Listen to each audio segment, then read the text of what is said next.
Magandang araw kaibigan! Tuloy po kayo sa Felicidad's Channel. Sa mga kwento ng buhay at pag-ibig na hinalukay sa natatagong baul ni Felicidad. Pero bago po tayo magpatuloy, huwag niyo pong kalilimutan na i-like ang video, i-subscribe ang channel, at i-click ang notification bell para lagi kayong updated sa mga parating pa na upload.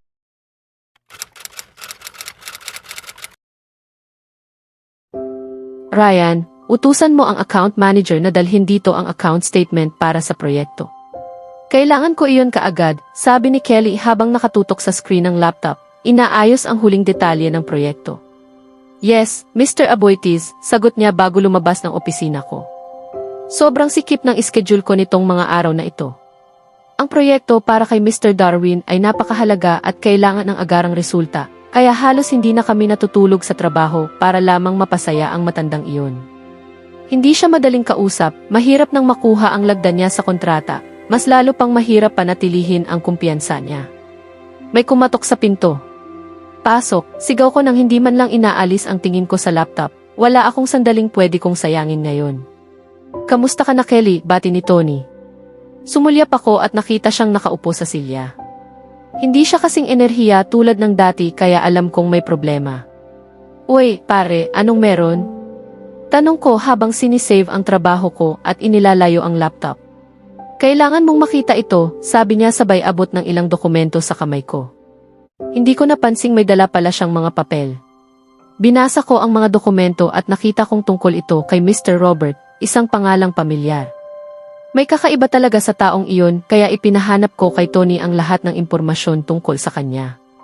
Ayon sa kwento nila isa lamang daw itong mahirap na matandang kapitbahay na walang pamilyang nag-aalaga. Malapit na malapit sa kanila at itinuring pa nilang parang ama. Kaya naman nagulat ako sa mga natuklasan ko. Ituloy mo ang pag-imbestiga tungkol sa kanya at ipaalam mo agad sa akin ang lahat ng makakalap mo, sabi ko habang isinasara ang folder at inilalagay ito sa drawer. Ang hindi ko maintindihan ay kung paano nasasangkot dito ang tatay ko, bulong ko. Kakaiba ang ikinikilos ng ama ko mula nang pakasalan ko sila. Hindi ko pa rin alam, pare. Hahanapin ko pa at agad kitang bibigyan ng update kapag may nakuha akong panibagong impormasyon, pangako niya.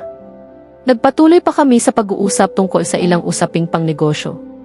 Si Tony ang tinuturing kong kanang kamay pagdating sa trabaho. Siya ang gumagawa ng kumpletong background check sa lahat ng magiging business partner at empleyado ko. Dahil dito, walang sinumang makakapanloko sa akin sa negosyo. Kapalit naman ito, tinutulungan ko siya sa sarili niyang negosyo. Perpekto ang samahan namin, kilala na namin ang isa't isa mula pa noong kindergarten. May munting ibon na nagsabi sa akin tungkol sa plano ninyong mga babae. Ngayong weekend sabi ni Tony na may nakakalokong ngiti, unti-unting bumabalik sa dati niyang masiglang sarili. Hindi ko masabing na-miss ko iyon. Paano ba niya nalalaman ang mga ganoong bagay? Wala na, hindi mo talaga mababasa ang taong to. Sa kasamaang palad, ayaw akong isama nila. Sabi niya para lang daw sa mga babae. May isip mo ba yon? Reklamo ko. Talaga? Ano? Ginawa niya yon? Hindi na ako nagulat, sigaw niya na kunwari shock pa, sabay tawa sa reaksyon ko. Kinuha ko ang pinakamalapit na bagay, isang lalagyan ng ballpen, tinanggal ang mga ballpen mula rito, at ibinato iyon sa kanya. Aray! Ang sakit! Tigilan mo nga ang pagiging marahas, sigaw niya habang hawak ang ulo, kahit hindi man lang siya tinamaan. Tigilan mo ang pagiging overacting mo, hindi ka nga natamaan. Ako raw overacting. Samantalang ikaw itong nagrereklamo dahil hindi ka makakasama sa trip ng asawa mo dahil hindi ka babae. Hindi ba parang sobra namang dependent yon? Bulong niya habang nilalaro ang cup na inihagis ko. May punto siya. Siguro nga nagiging malapit ako masyado. Hindi naman ibig sabihin na hindi siya pwedeng umalis nang wala ako. Hindi naman kami kailangang magkadikit palagi. Tama ka, pare. Oo, sobra na ata ang pagkasanay ko na lagi ko siyang kasama. Nakalimutan mo na ba ang usapan? Pagkatapos ng 1 taon, aalis din siya. Hindi ko siya hahayaang umalis. Siya ang para sa akin. Wala akong pakialam sa kasunduan. Kakausapin ko siya tungkol dito pagbalik niya mula sa weekend vacation na yan. Kelly, para saan ka lumilipad? Wala na. Ang mahalaga, pupunta tayo at guguluhin natin ang weekend nila, di ba? Tanong ni Tony na may nakangising mukhang parang may kalokohan. Ano ba? Paano mo nasabing ganoon? Ikaw mismo ang nagsabi na tigilan ko ang pagiging dependent at hayaang magbakasyon siya, sigaw ko. Hindi ko yan sinabi, sagot niya na tila inosente. Pero kilala ko siya, wala kahit kaprasong inosente sa taong to. Kakabigay mo lang ng payo, ilang minuto pa lang ang nakakalipas, tugon ko habang nakairap. Hindi ko maalala. So gagawin natin o hindi?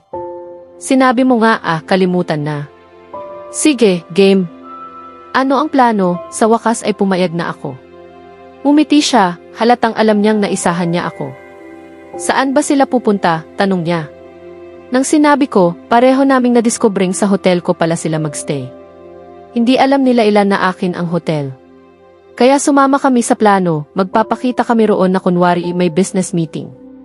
Sa huli, nabuo namin ang buong master plan. So, Tony, gets ko kung bakit ko ginagawa ito. Pero bakit ka ba nakikisawsaw? Tanong ko. Bigla akong natahimik nang may sumindi na namang ideya sa utak ko. Sa wakas, naunawaan mo rin. Ang bagal mo para sa isang matalinong tao. Tumahimik ka, Kelly. Hindi ako pwedeng makipagtalo sa sarili ko. Baliw na iyon. Wala. Nakikisama lang ako para masuportahan ka. Iyon lang, sabi niya nang halatang nagsisinungaling at iniiwas ang tingin. Kalokohan. Alam kong dahil yan kay Tina. Engaged na iyon, pare. Tigilan mo na. Maghanap ka na lang ng iba, payo ko. Hindi ganun kadali, pare. At engagement lang yon, hindi kasal.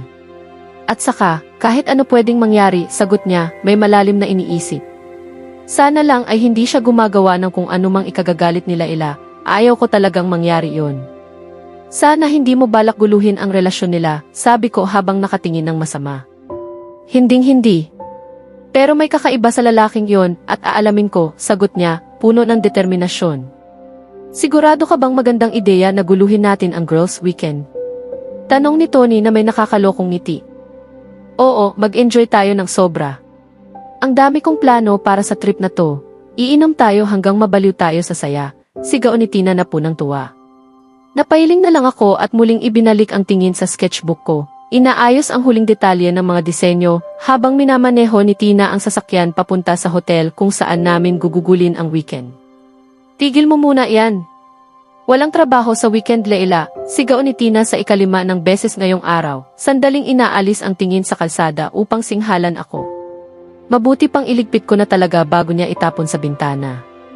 Hindi ko hahayaang mangyari iyon, regalo pa naman iyon ng mama ko, kaya hindi pwedeng mapahama. Sige na, Tina. Ibalik mo na ang mga mata mo sa kalsada. Sa wakas, nakinig ka rin sa akin, ani niya na may nakangising tagumpay. Pagdating namin sa hotel, himala na lang nabuo pa rin ang katawan ko. Nagsimula na akong magduda sa kakayahan ni Tina sa pagmamaneho. Cheer up! Hindi naman ganon kasama, sigaw niya habang sinusubukan akong hilahin mula sa pagkabigla ng muntik na kaming mapahama. Ngayon ko tuloy pinagsisisihan na tinanggihan ko ang alok ni Kelly na ihatid kami.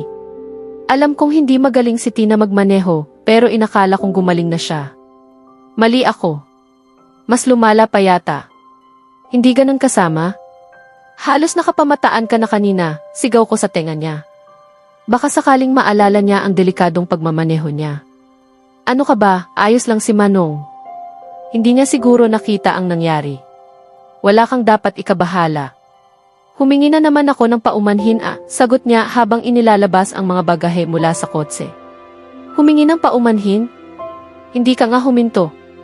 Sumigaw ka lang ng sorry habang tuloy-tuloy sa pagmamaneho. Alam mo, hay nako, kalimutan na lang natin. Hindi ka naman nakikinig sa akin. Bulalas ko. Hindi ko na kaya ang babaeng ito minsan. Relax, wala namang nangyari sa kanya. Ayos lang siya. Pangako, mas magiging maingat ako sa pagmamaneho. Masaya na, sagot niya na may inosenteng ngiti. Lumapit ang valet upang tulungan kami sa mga bagay. Hindi ko alam kung bakit kailangan pa ng tulong. 2 araw lang naman kaming mananatili rito at kaunti lang ang dinala ko. Naglakad kami papunta sa front desk upang kunin ang susi ng aming kwarto. Nagpabook ako ng royal suite na may 2 kama. Iniwan namin sa valet ang mga bagahe. Wow, ang ganda ng lugar. Ngayon ko lalo na unawaan kung bakit ito pinag-uusapan sa buong lungsod. Masaya akong kaya kong regaluhan ang sarili ko ng weekend sa isang 5-star hotel. Karapat-dapat sa pangalang Royal, ang disenyo at arkitektura ay umaalingaw ng karangyaan. Hello, maligayang pagdating sa Royal Diamond Hotel. Paano ko po kayo matutulungan, miss? Bati ng receptionist, sinulyapan kami bago muling tumingin sa computer. Mukhang mabait naman siya. Yes, nagpabook po ako ng room. Maaari ko po bang makuha ang susi, sagot ko. Tumunog bigla ang telepono, kaya dali-dali niya iyong sinagot at sinenyasan akong maghintay gamit ang daliri niya.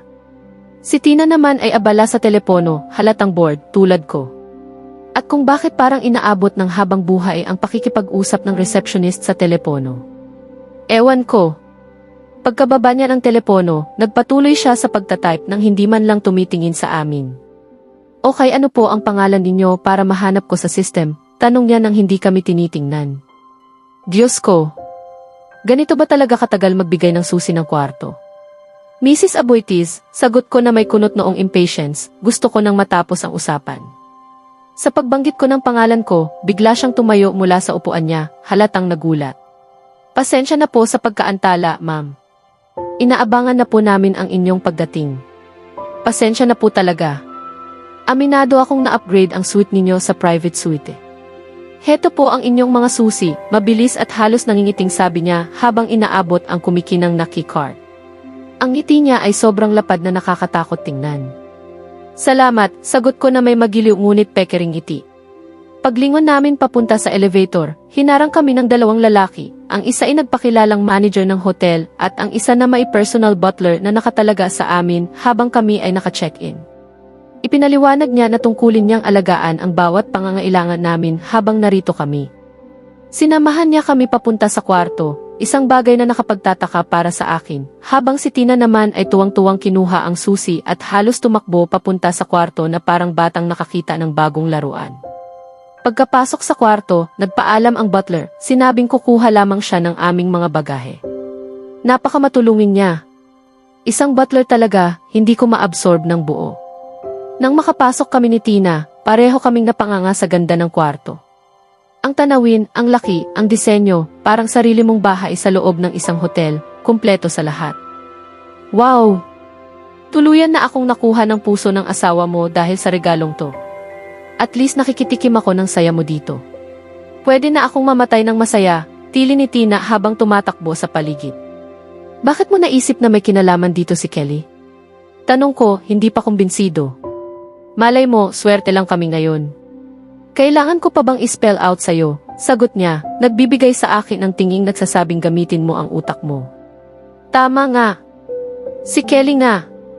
Sige, oo, si Kelly nga. Hindi ko alam kung dapat ba akong mainis o matuwa, kasi sinabi ko sa kanya na bigyan niya ako ng space ngayong weekend. At hindi siya nakinig. Naku, halika na. Huwag mo nang isipin yon. Enjoy na lang natin, sabi niya habang naupo sa sofa at binubuksan ang telebisyon na may nakangiting saya. Napangiti ako habang iniikot ang paningin sa magarang kwarto na parang isang 3-bedroom apartment sa mamahaling bahagi ng bayan. Tumunog ang doorbell. Tina, pakitingnan naman kung sino ang kumakatok, tawag ko mula sa kusina. Oo, may kusina talaga ang kwarto at kumpleto pa sa kagamitan. Hindi pwede, busy ako. Ikaw na lang ang tumingin, sigaw niya pabalik. Napairap ako sa sagot niya. May parusa talaga siya sa akin mamaya. Lumabas ako ng kusina at naglakad papunta sa pinto. Ano bang pinagkakaabalahan mo riyan? Sigaw ko habang dumaraan sa tabi niya sa sofa. Busy akong hindi ka pinapansin. Kung gusto mong malaman, bulong niya nang mailaman ang bibig ng chips. Saan na naman niya nakuha ang mga iyon? Pagbukas ko ng pinto, bumungad ang aming butler kasama ang valet, bitbit ang aming mga bagahe at isang tray na puno ng iba't ibang pagkain at klase ng alak. Tinanggap ko iyon nang may pasasalamat at binigyan ko ng tip ang valet bago ko isinara ang pinto. Tina, bakit 7 ang bagahe mo para sa 3 araw na bakasyon? Nagpapalit ka ba ng damit habang natutulog? Sigaw ko, hindi makapaniwala. Hindi ako makapaniwala na ginawa niya iyon. Anong problema niya ba talaga? Tanong ko kay Tina, habang nakatingin sa kanya na sobra ang saya sa sarili, halatang natatawa siya sa akin. Nagpa siya akong bigyan siya ng dahilan para tumawa, kaya tinulak ko siya mula sa upuan. Bumagsak siya sa sahig at napahagulhol. Aray! Tama na, sobrang marahas ka, Laila, bulong niya habang tumatayo. Nasa pool kami at dapat ay masaya ang aming araw hanggang sa kailangang manghimasok ni Kelly. Sa kabutihang palad, nakatagpo ko si Mark, isa kong katrabaho, sa hotel. Narito siya para sa kasal ng kanyang kapatid na babae at inimbitahan niya kaming dalawa ni Tina. Ngunit biglang may isang lalaking hindi ko kilala na dumating at iniistorbo ang aming pag-usap at hinila si Mark palabas ng pool area. Nagulat ako sa pangyayari at inisip kong baka nakasakit siya ng ibang tao. Hindi nagtagal, tumanggap ako ng tawag mula kay Kelly na nagsasabing huwag akong lalapit sa kahit anong lalaki. Anong karapatan niya para gawin iyon? Huwag kang magalit, Laila. Kung iisipin mo, malamang mahal ka niya kaya ganoon siya kaprotektibo, sabi ni Tina habang iniinom ang kanyang strawberry latte. Tila nasa panig siya ni Kelly dahil sa marangyang serbisyo na kanilang natatanggap sa hotel. Napairap ako sa mata at iniwasan siyang tingnan habang umiinom ng iced tea. Alam ko kung ano ang makapagpapasaya sa'yo, girl. Kami ni Franco ay nakapagdesisyon na sa petsa ng aming kasal at hulaan mo kung sino ang magiging chief bridesmaid ko, sigaw niya nang sabi. Totoong napasaya niya ako, agad kong nakalimutan ang aking galit at niyakap ang aking bestie ng masaya. Taylor Swift. Tanong ko habang may ngiting alam na alam ko na. Obsesyon niya si Taylor Swift. Sana nga. Pero ikaw, girl. Sigaw niya ng sabik kahit na tila naiwan ang excitement sa dulo. Grabe, salamat sa sobrang excited na tunog mo. Alam mo talagang paano pasayahin ang isang babae. Bulong ko na nakanguso. Aw, ang baby ko nagagalit. Para mapasaya ka, pipiliin ko si Taylor kesa sayo kahit kailan, sabi niya habang pinipisil ang aking pisngi. Pinalo ko ang kanyang kamay at inilabas ang dila ko. Ang taas ng pagkahinog mo, sabi ko. Halika, kumuha na tayo ng dress, pupunta tayo sa club mamaya. Sigaw niya habang tumatayo at hinihila ako, hindi alintana ang aking reklamo. Tina, sobrang ikli ng dress na ito. Ayoko nito, parang prostitute ako at hindi ko pa gusto ang kulay, sigaw ko sa kanya. Isang oras na kaming namimili ng damit at ubos na ang aking enerhiya. Hindi ko mahanap ang damit na swak sa aking panlasa at ito na ang ikaapat na tindahan na pinuntahan namin. Hindi ko maintindihan bakit ayaw akong pahintulutan ni Tina na magsuot ng sariling mga damit. Paano mo hindi magustuhan ang damit na ito? Tingnan mo nga ito. Isa itong Haligive Original Collection, napakamahal. Marami akong kinita sa pagbebenta ng ganitong koleksyon sa aking boutique. Paliwanag niya habang nakangisi at may disapproving look. Nahanap na niya ang damit niya 2 tindahan na ang nakalipas. Hindi, ayoko pa rin, sagot ko habang nag-shrug at pumasok sa dressing room para muling isuot ang aking damit. Napili ko na pala ang damit na isusuot ko, nilalaro ko lang si Tina. Inilagay ko ito sa gilid. Binayaran ko ang damit at bumalik upang makita si Tina na mukhang nagagalit. Pumili ka na ng damit, napapagod na ako. Hindi pa kami nakapagmani at pedi. Sigaw niya. Pwede na tayong umalis, nabayaran ko na ang damit na pinili ko 1 oras na ang nakakaraan, sagot ko ng may ngiti, iniwan siya sa tindahan. Bakit hindi mo sinabi sa akin 1 oras na ang nakakaraan? Sigaw niya habang sumusunod ng malapit sa akin. Iyon lang ang pakiramdam ko, sabi ko habang nag-shrug. Hindi mo lang naramdaman, hintayin mo lang makita kita. Sigaw niya, tumatakbo papalapit sa akin. Pagkalipas ng ilang sandali, pareho kaming tumatakbo sa paligid ng mall na para kaming mga bata na nakapaglaro ng labis na asukal. Nakatingin ang mga tao sa amin na waring baliw. Well, hindi ko alam si Tina, parang kulang ang utak niya sa kaunting gulong. Wow, Laila, napakaganda ng damit mo, ang init mo tingnan, sabi ni Tina habang nakatitig sa aking suot.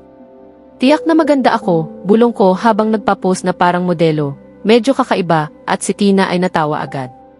Ngayon, para kang pingwen na mamamatay, dagdag niya, na dramatikong ginagalaw ang katawan sa pagkadismaya.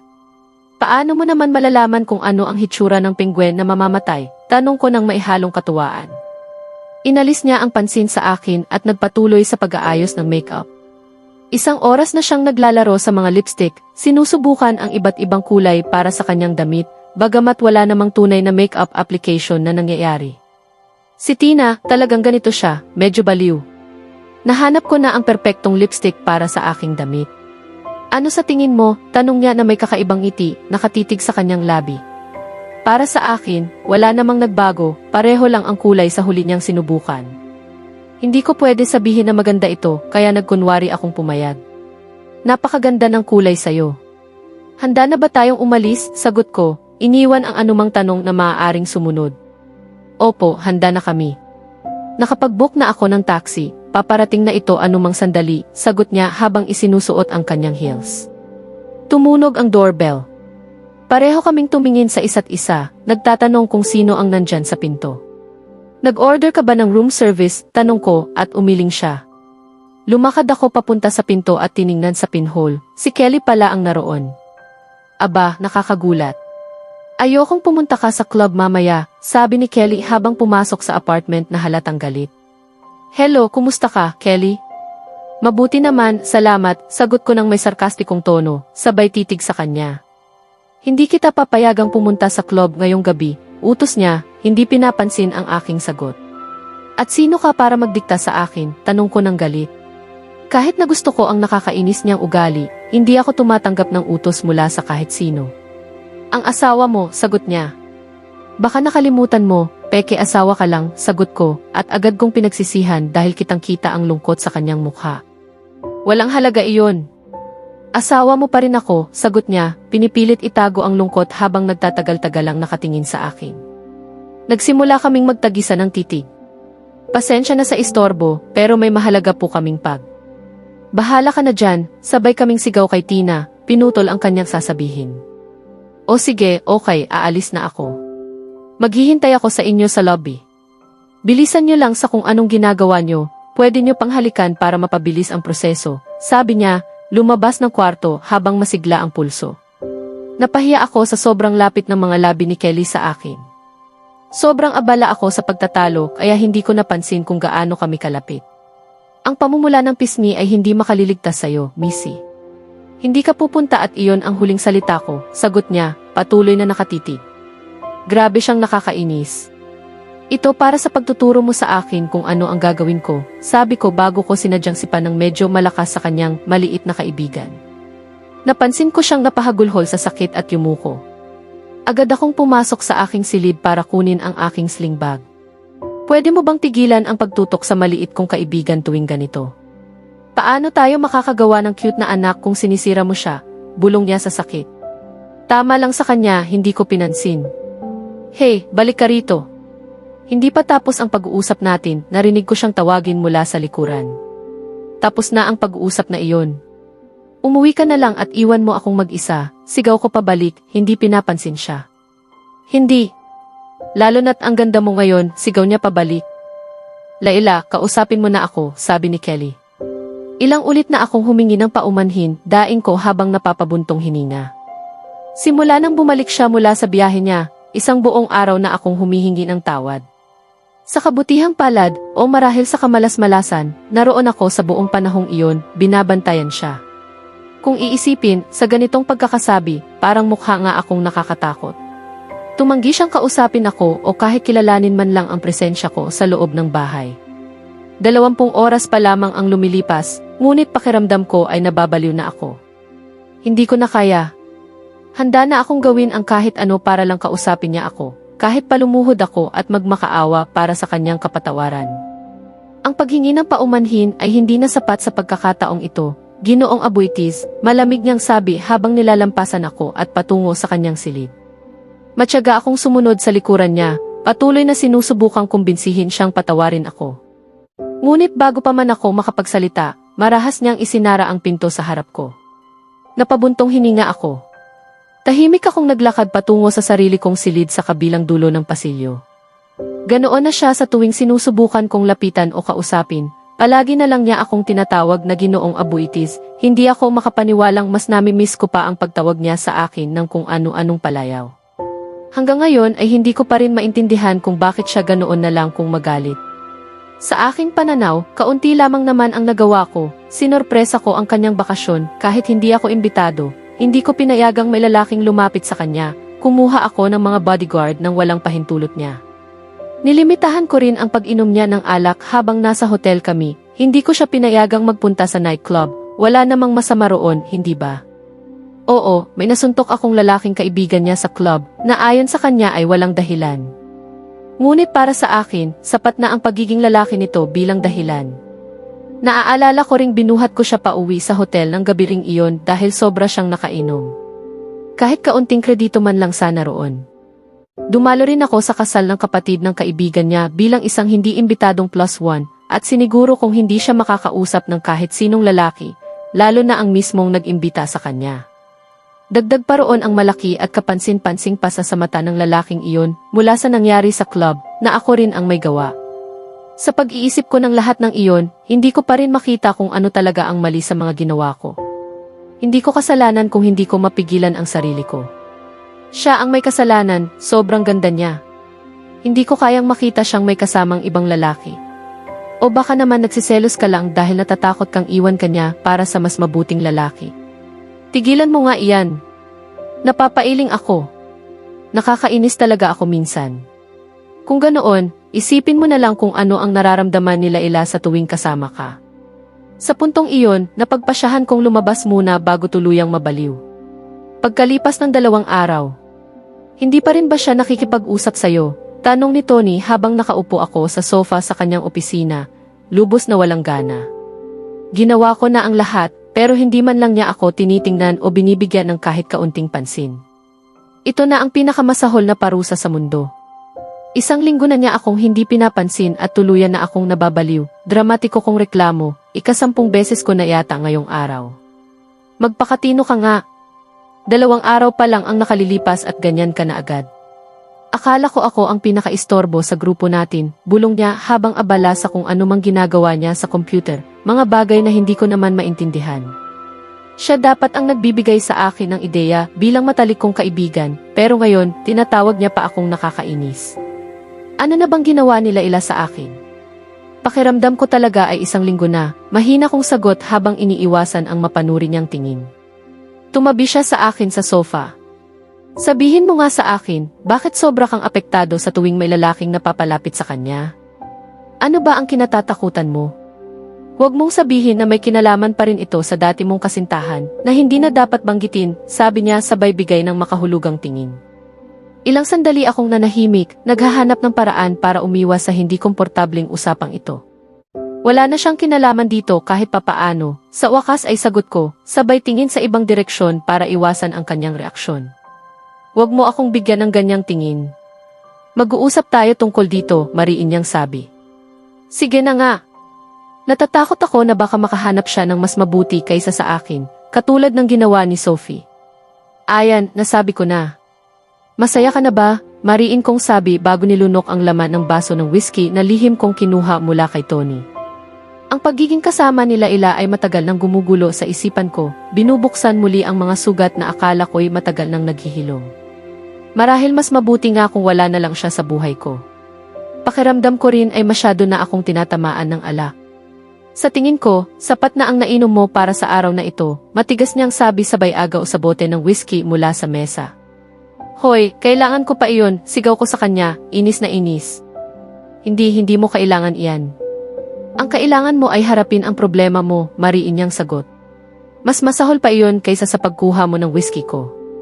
At saka ayaw kong pag-usapan iyan ngayon, daing ko habang iniiwasan siya at nililibot ng tingin ang opisina. Malaki at maganda ang opisina niya, hindi man kasing laki ng sa akin, ngunit komportable at may kakaibang katahimikan. Ito ang lugar na tinatakbuhan ko tuwing inaatake ako ng emosyon. Kung nasa opisina ko ako ngayon, baka may natanggal na akong empleyado. Ngunit hindi nagpadaig si Tony sa mga palusot ko. Determinado siyang tapusin ang usapang ito. Kailangan mong tanggapin ang katotohanang magkaibang tao, sina Sophie at Laila. Si Sophie ay mapanlin lang, samantalang si Laila ay isang anghel. Araw-araw niyang tinitiis ang ugali mo, sa palagay ko'y hindi kanya pagtataksilan, paliwanag niya. Alam kong isa siyang anghel, pero nawala ako sa sinabi mong nakakainis daw ako, sagot ko sabay kibit balikat. Pagkalipas ng ilang oras, alam mo, hindi ko na ito matiis. Ayusin mo ang sarili mo at kausapin mo na ang asawa mo. Tigilan mo na ang panggugulo sa akin. Hindi pa kita nakitang ganito, nakakainis panoorin. Sobra ka ng apektado, ibang antas na ito, sigaw niya. Isinara niya ang laptop at tuluyan akong hinarap. Sa wakas, nakuha ko rin ang buong atensyon niya. Kanina pa ako kung ano-ano ang ibinabato para lang mapansin niya.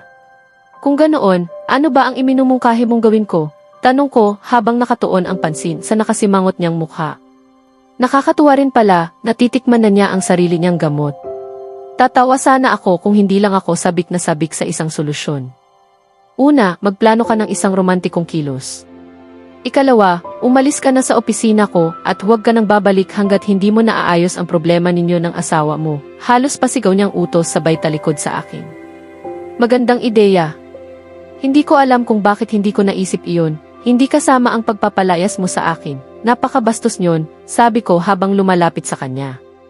Mukha siyang handang pumatay sa inis. Magplano ka ng date, movie night, o kung ano man na magpapatawad sa iyo sila ila. At huwag mo na akong istorbohin. Wala ka bang trabaho? Desperado niyang tanong. Sige, aalis na ako. May perpekto na akong plano, sagot ko na may kakaibang ngiti. Sana hindi mo naiisip na magluto. Iwasan mo iyon kung ayaw mong malagay sa panganib ang asawa mo, babala niya. Mukhang kailangan ko ng isang tabi ang ideyang iyon. Pananaw ni Layla. Natutuwa akong paglaruan si Kelly. Noong una ay galit na galit talaga ako sa kanya, ngunit ngayon ay naaaliw na lamang akong panoorin kung hanggang saan siya aabot para lang makuha ang aking kapatawaran. Pagbaba ko mula sa aking sasakyan, nagtungo ako sa loob ng bahay. Lahat ng ilaw ay patay, kakaiba iyon. Bigla na lamang bumukas ang mga ilaw. Nagulat ka ba, mahal? Handa na ang hapunan. Marami akong inihanda para sa gabi natin, sigaw ni Kelly, muntik na akong mapatalon sa gulat. Inakay niya ako palabas patungo sa pool area na maganda at romantikong inayos. Tunay itong kahanga-hanga. Ikaw ba ang naghanda ng lahat ng pagkaing ito para sa akin? Tanong ko, umaasang hindi siya ang nagluto. Ayokong malagay sa alanganin ang buhay ko. Kinabahan akong titig na titig sa mga pagkaing nakahain sa mesa. Huwag kang mag-alala. Hindi ako ang naghanda ng pagkain, nagpa-deliver lang ako. Maswerte ka pa nga, napakaganda mo. Kung hindi, baka nakasama pa ang dating yon, sabi niya na may ngiti sa labi. Kakain na ba tayo? Tanong ko, ibinabalik ang kanyang ngiti. Tayo na, aking magandang dalaga, tugon niya. Sabay kaming natawa sa sobrang katsisan ng kanyang sinabi. Ano ang ibig mong sabihin, sabi ni Kelly. Iniwan niya ang lahat ng gamit niya at umalis nang walang kahit anong paliwanag, sigaw ko sa telepono. Ipinagbigay alam lamang sa akin ni Fernando na umano'y kinuha nila ang lahat ng kanyang gamit at iniwan ang aking bahay. Pinilit kong alalahanin kung may nagawa akong mali, ngunit wala akong maisip. Isang buwan na ang nakalipas mula nang patawarin niya ako. Maayos kami mula noon, ginawa ko ang lahat ng makakaya ko upang mapasaya siya. May bumisita ba sa kanya? O may natanggap ba siyang kakaibang tawag o mensahe? Tanong ko habang isinasara ang laptop at kinukuha ang susi ng kotse mula sa mesa. Kailangan kong makauwi sa lalong madaling panahon. Opo, Ginoong Aboitiz. May iniabot po akong liham na naka-address sa kanya kanina. Pagkalipas ng ilang oras, nakita ko siyang umaalis dala ang lahat ng kanyang gamit, halos umiiyak. Tinanong ko po siya kung ayos lang siya, ngunit tumanggi siyang sumagot at iniutos na buksan ko ang tarangkahan, paliwanag ni Fernando. Maingat akong nakinig habang mabilis kong iniiwas ang sasakyan sa isang muntik ng bumanggang kotse. Hindi ko pinansin ang mga limitasyon sa bilis o ang trapiko, ang mahalaga ay makauwi ako at matagpuan ang aking asawa. Ano kayang laman ng liham na iyon para umalis siya ng ganoon? Sana hindi ito ang iniisip ko. Ngunit kahit ano pa man iyon, hindi ko siya hahayaang mawala sa akin. Akin siya at lalaban ako para sa kanya. Ginamit ba niya ang alinman sa mga sasakyan sa bahay? Tanong ko, umaasang ang sagot upang mas madali ko siyang matunton. Hindi po, Ginoong Aboitiz. Sumakay po siya ng taxi. Pasensya na po at hindi ko siya napigilan, sagot niya sa may panghihinayang na tinig. Hindi maaari, sigaw ko habang mariing hinahampas ang manibela sa galit. Ayos lang, Fernando.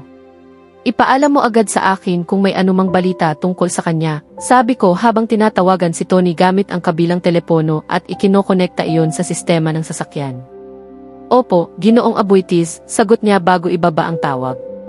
Hindi ko na siya itinama gaya ng nakasanayan ko. Paulit-ulit na nagriring ang telepono ni Tony, ngunit walang sumasagot, diretso sa voicemail. Sagutin mo na, kaibigan, halos sigaw ko habang muling dinidayal ang numero. Kaibigan, abala ako ngayon. Maaari ba kitang tawagan mamaya? Agad niyang sabi nang sa wakas ay sumagot siya. Napakahalaga nito. Kailangan ko ang tulong mo.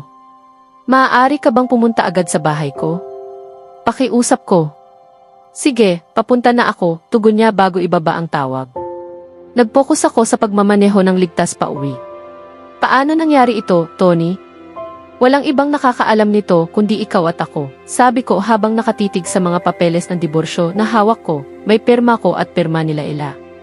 Naalala kong malinaw ang araw na pinirmahan ko ang mga ito bago pa man kami ikasal, kasama ng iba pang kontratang inihanda ng aking abogado. Ipinag-utos ko noon na itapon ang mga iyon nang mapagtanto kong nahulog na ang loob ko sa asawa ko. Ngunit sa halip may nagbenta ng mga kumpidensyal na dokumentong iyon. At ang pangalan ng aking ama ay malinaw na nakaukit sa likod ng lahat ng ito. Bakit niya nagawa ito? Kelly, kailangan mong makita ang mga papeles na ito, sigaw ni Tony. Mabilis akong lumapit at isa-isang binasa ang mga dokumento. Nanlamig ang buong katawan ko. Hindi ako makapaniwalang nilinlang ako ng sarili kong ama, bulong ko. Lumabis na siya. Ngayon ay malinaw na kung ano ang nakita nila Ila, ito ang nagtulak sa kanyang pumirma at tuluyang umalis. Hindi ko siya hahayaang mawala dahil sa isang bagay na hindi ko kontrolado. Aayusin ko ito. Ano ang gagawin natin ngayon? Tanong ni Tony. Pinagsama-sama ko ang mga papeles at biglang inagaw ang dokumento ng diborsyo mula sa kanyang kamay, saka iyon pinunit sa maliliit na piraso. Una, ibabalik ko ang asawa ko at tutulungan mo akong hanapin siya. Pagkatapos, bibisitahin ko ang aking ama. Marami siyang dapat ipaliwanag, mariin kong sabi. Nasaan ang aking ama? Galit kong tanong sa kasambahay sa mansyon ng aking ama. Nasa silid aklatan po, Ginoo, sagot niya sa nanginginig na tinig bago mabilis na lumayo. Hindi ko na inintindi ang kanyang takot o ang anyo kong tila handang sumabog sa galit. Diretso akong nagtungo sa silid ng aking ama. Iho, narito ka marahil upang makipagdiwang, tanong niya habang muling pinupuno ng alak ang kanyang baso. Hindi na ako bumati ni umupo man lamang, agad akong dumiretso sa punto. Papa, bakit ninyo ipinadala ang mga papeles na iyon sa bahay ko? Huwag na ninyong tangkain pang itanggi, sapagkat alam kong kayo ang nagbayad sa aking abogado. At para saan iyon, sigaw ko habang inihagis ang mga papeles sa kanyang mukha. Napakawalang utang na loob mong anak. Tinulungan kitang makawala sa babaeng ayaw mong pakasalan, at sa halip na pasasalamat ay galit ang ibinibigay mo, sigaw din niya habang patuloy sa pag-inom ng alak. Ano ang ibig ninyong sabihin na tinulungan ninyo akong makawala sa kanya? Hindi ba't kayo mismo ang nagbanta at pumilit sa aking magpakasal? Ano ang nagbago? Sigaw ko habang mariing ipinupukpok ang aking mga kamay sa kanyang mesa. Nabasa mo ba ang mga papeles? Makikita mo roon na ang iyong lolo ay hindi kailanman pumirma sa kasunduang magpapakasal ang kanilang mga apo. Matibay siyang naniniwala sa tunay na pag-ibig. Ang tunay na kasunduan ay ang kalahating porsyento ng Aboitiz Construction ay mapupunta sa pamilyang Ramos at ang tagapagmana nito ay si Leila Cruz Ramos. Paliwanag niya habang kumukuha ng ilang dokumento sa kanyang mesa at inihagis iyon sa akin. Mabilis kong sinuri ang mga papeles. Ginamit niya ako bilang pain sa loob ng maraming taon. Paano ninyo nagawang gawin ito sa akin, Papa? Sigaw ko. Hindi ako makapaniwalang matagal na niyang sinusubaybayan sila Ila. Alam kong hindi ka kailanman sasang-ayon na mapunta sa ibang pamilya ang sa atin, kaya ginawa ko ito para sa iyo, sagot niya, pilit itinatago ang kanyang kasakiman sa ilalim ng salitang pagsasakripisyo.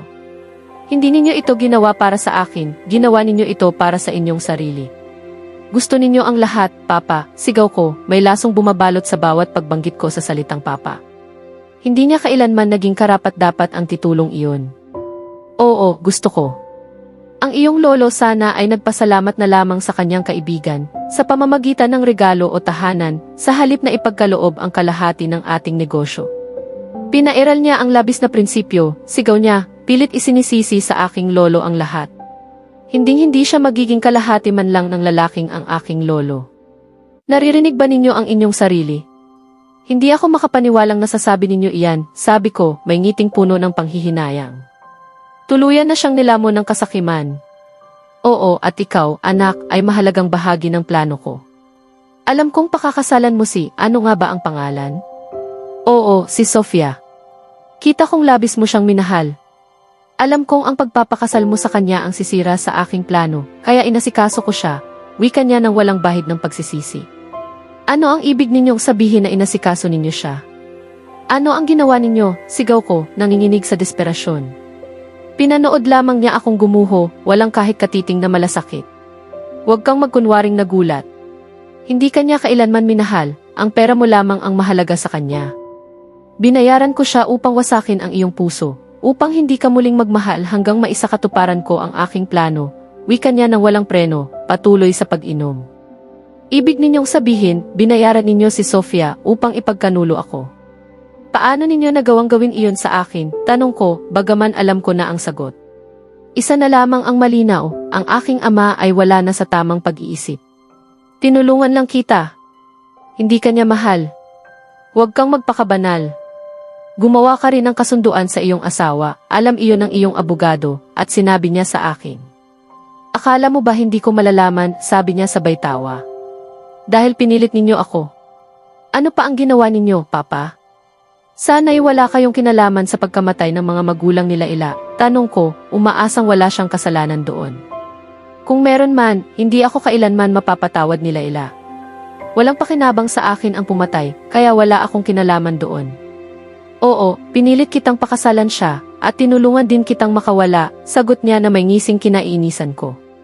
Sa pamamagitan ng pagpapadala ng papeles ng diborsyo. Sino ang humiling yon sa inyo? Masaya ako kasama ang aking asawa, ngunit dumating kayo at muli ninyong winasak ang lahat, gaya ng lagi ninyong ginagawa. Kayo ang pinakamasamang ama sa buong mundo. Hindi ko matanggap na matagal ninyo nang sinusubaybayan sila Ila, ngunit wala kayong ginawa nang mawalan siya ng mga magulang. Kinamumuhian ko kayo, wika ko, puno ng galit. Kamuhian mo man ako, anak, ginawa ko ang lahat ng ito para sa iyo, giit niya. Huwag na ninyong gamitin ang palusot na iyan. Hindi ninyo ako kailanman inalagaan, ang sarili lamang ninyo ang mahalaga sa inyo. At alam ninyo ba, ama, tapos na ako sa inyo. Ang kalahati ng kumpanyang inaasam ninyo ay hindi ninyo makukuha, sapagkat iyon ay kaila-ila. At kung susubukan pa ninyong gumawa ng anuman, hindi ninyo magugustuhan ang magiging tugon ko, mariin kong wika. Tinatakot mo ba ako, anak? Huwag mong kalilimutan na maaari kitang alisin sa kumpanya anumang oras. Nandito ka ngayon dahil sa akin, pagmamalaki niyang muli, isang banta na matagal niyang ginamit upang kontrolin ako. Oo, tinatakot ko kayo. At tungkol sa kumpanya, luma na ang banta ninyong iyan. Nabasa ko ang huling habili ng lolo. Hindi ninyo na ako kayang kontrolin. Ang kumpanya ay sa akin at kaila-ila. Kaya lumayo kayo sa akin at sa aking asawa, galit kong sabi habang palabas ng kanyang silid at ng kanyang bahay, at ng kanyang buhay. Bumalik ka rito. Ako ang papa mo. Kailangan mo akong sundin. Sigaw niya mula sa kanyang tanggapan. Isang ama na hindi kailanman naging ama. Ngayon, kailangan kong maghanap ng paraan upang patunayan kay Laila na hindi ako nagsinungaling sa kanya. Oo, nagpakasal ako sa maling dahilan, ngunit totoo ang aking hangarin.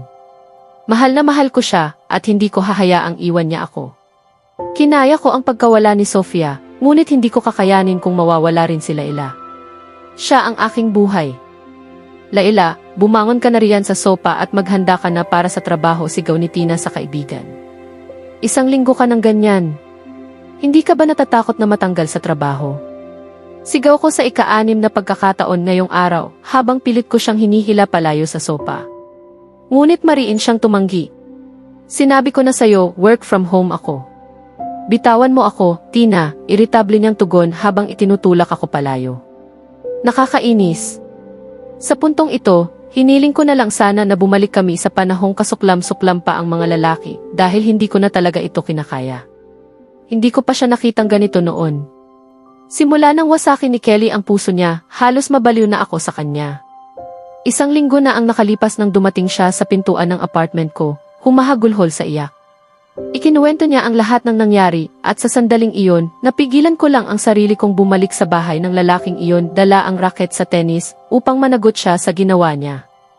Ginawa ko na ang lahat para mapagaan ang loob niya, ngunit tila walang saysay ang lahat ng pagsisikap ko. Tumanggi siyang lumabas ng bahay o tumanggap ng bisita, kahit ang sarili niyang asawa na halos araw-araw nang nasa tapat ng pintuan ko. Buong araw, nakaupo lamang siya sa sopa, nanonood ng malulungkot at walang kwentang pelikula habang umiiyak. Nakalulumbay panoorin. Sige, maupo ka pa riyan sa sopa, bulong kong may inis habang pinupulot ang lahat ng junk food na nakakalat sa sala. Pero simula ngayon, wala nang sitsirya para sa'yo. Kailangan kong mag-isip ng paraan para mailabas siya ng bahay. Ang pagkakulong niya rito ay lalo lang nagpapalala ng kalagayan niya. Huwag mong itabi yan, kailangan ko yan, pagmamakaawa niya habang sinusubukang bawiin ang mga pagkain mula sa akin. Hindi maaari. Hindi ngayon. Kailangan ko talagang gumawa ng paraan para mapasaya siya, kahit kaunti lang. Hindi mo yan kailangan. Ang kailangan mo ay isang mainit na paligo, medyo mabaho ka na, at parang amoy keso na ang hininga mo, pabirong sambit ko habang tinatakpan ang ilong ko. Inayos ko ang buong sala, ibinalik ang lahat sa tamang lugar. Hindi ko maiwasan, maselan talaga ako sa kalinisan at ayokong may nakakalat o wala sa ayos. Grabe ka, napakabiro mo. Hindi ako mabaho at masasabi kong maayos pa rin naman ang ngiti ko, reklamo niya habang sinisinghot ang sarili at tumatawa, sabay nga ng sitsirya. Saan naman niya nakuha iyon? Lalo akong nabahala sa kalagayan niya. Isang linggo na siyang hindi kumakain ng maayos, maliban sa pizza. Pagkain ba talaga ang pizza? Oo naman. Ang pizza ay buhay. Ngunit ang sobra ay nakasasama pa rin sa kalusugan. Kaya labis akong nagpapasalamat na naitago ko na ang lahat ng alak. Maligo ka na. Pupunta tayo sa botik ko. Maghanda ka, mabango ka man o hindi, hihilahin talaga kita palabas ng bahay ngayong araw. Mariin kong babala habang paakyat ako ng hagdan. Sinigurado kong makita niya ang tinging nagsasabing hindi ako nakikipagbiruan. Nakatira ako sa isang 2-bedroom apartment sa pinakamayamang bahagi ng lungsod. Regalo ito sa akin ng aking ama noong kaarawan ko. Maaga nawala ang aking ina at naging napakahirap para sa amin ng ama ko ang tanggapin ang pagkawala niya. Ngunit nalagpasan namin iyon, kami lang dalawa laban sa mundo. Matagal na rin akong hindi nakakatanggap ng regalo mula sa kanya simula nang pakasalan niya si Lucy. Ang babaeng iyon, ang dati kong karibal noong high school, ang reyna ng mga mapangmata at mapagmataas, ay kilalang ginamit lamang ang yaman ng aking ama. Lahat alam iyon maliban sa kanya. Hinding-hindi ko tatawagin ang babaeng iyon na stepmother. Hindi ko masikmura. Ni hindi ko kayang banggitin ng walang pagkasuklam. Nasaan na kaya ang paborito kong cute na jacket? Para akong sigurado na nakita ko ito kanina lamang, mahinang bulong ko sa sarili habang sinusuyod ang loob ng aking aparador. Nakakainis, napakahirap maghanap ng kahit ano rito. Bakit ba napakarami kong damit? Hindi ko nga maalala kung kailan ko binili ang bestidang ito, ngunit napakaganda. Isusuot ko ito sa hapunan namin bukas para sa aming anibersaryo. Ika-6 na taon na namin ni Franco. Hindi ako makapaghintay para sa araw na iyon. Nakokonsensya akong maging masaya habang ang kaibigan ko ay lugmok sa kalungkutan. Kailangan kong makahanap ng paraan upang makausap nila si Kelly. Mahal niya ang lalaki, ngunit ayaw lang niyang aminin. Alam kong mahal din siya ni Kelly, sapat na patunay ang mga nangyari noong nasa hotel kami. Pwede ka bang umiti man lang, Layla? Tinatakot mo ang mga customer ko sa sobrang lungkot ng mukha mo, bulong ko sa kanya. Umuwal siya at sinenyasan ako ng nakakaasar na kilos ng kamay. Hindi iyan magandang asal para sa isang dalaga, tukso ko. Bumuntong hininga siya at ngumiti ng pilit, isang ngiting mas nakakakilabot pa kaysa sa kanyang simangot. Nako, bumalik ka na lang sa pagsisimangot. Para ka nang yumaong lola ko sa itsura mo. Pagpraktisan mo pa ang ngiti, babalik lang ako sandali, sabi ko bago lumapit sa isang mataas ang antas na customer na kakapasok pa lamang. Maganda ang takbo ng negosyo. Napakarami naming naging customer kaya lubos akong napagod. Nagring ang cellphone ni Tina. Nasaan na naman ang telepono ko? Bulong ko habang naghahanap. Hello, sagot ko sa tawag nang hindi man lang tinitingnan kung sino ang tumatawag. Napatingin ako kay Layla mula sa malayo, tila ba malalim ang iniisip niya. Hello, baby girl, wika ng isang malalim at matipunong tinig sa kabilang linya. Agad kong nakilala kung sino ang tumatawag. Ilang beses ko nang sinabi sa iyo na huwag mo akong tawaging ganyan, mariin kong bulong, may bahid ng babala sa tono. Kumalma ka lang, huwag kang magalit agad, sagot niya. May narinig akong ibang taong kausap niya sa background. Paano mo nakuha ang numero ko, Tony? Tanong ko, puno ng pagtataka. Hindi iyon ganoon kahirap. Maaari kitang turuan sa isang kape bukas, tanghali. Hindi maaari. Paulit-ulit ko nang sinabi sa iyo, may nobyo ako. Ikakasal na kami at nakatakda na ang petsa. Hindi ako makikipagkape sa iyo, mariin kong paliwanag. Talagang nakaiinis na ang lalaking ito. Kumalma ka. Kape lang ito.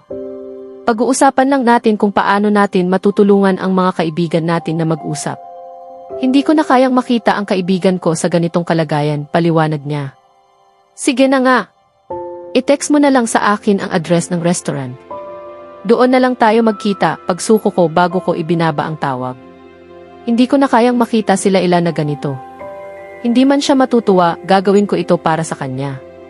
Laila, pwede ka bang kumain man lang? Wala ka pang nakakain buong araw, sabi ko habang paalis na siya sa mesa. Busog na ako. Tigilan mo na ang kakapansin sa akin. Hindi na ako bata, tugon niya bago tuluyang umalis. Napatingin ako sa pagkain ko at biglang nawalan ng gana. Nagpasya na lang akong pumasok sa kwarto at magpahinga. 5 beses ko nang sinubukang tawagan si Franco ngayong gabi, ngunit hindi niya sinasagot ang aking mga tawag at laging napupunta sa voicemail. Sana ay ayos lang siya. Sinilip ko ang aking mga social media account kung sakaling may iniwan siyang mensahe, ngunit wala. Kaya nagpadala na lang ako ng mensahe bago ako nahiga at pumikit. 5 empleyado mo na ang sinibak mo ngayong linggo, pare, sabi ni Tony sa kaibigan. Kailangan mong kumalma, narinig kong sabi ni Tony habang papasok siya sa opisina ko. Kalma lang ako. Hindi ba halata, pilit kong sagot. Alam kong hindi iyon kapanipaniwala, pareho naming alam na malayo ako sa pagiging kalmado. Hindi. Hindi talaga.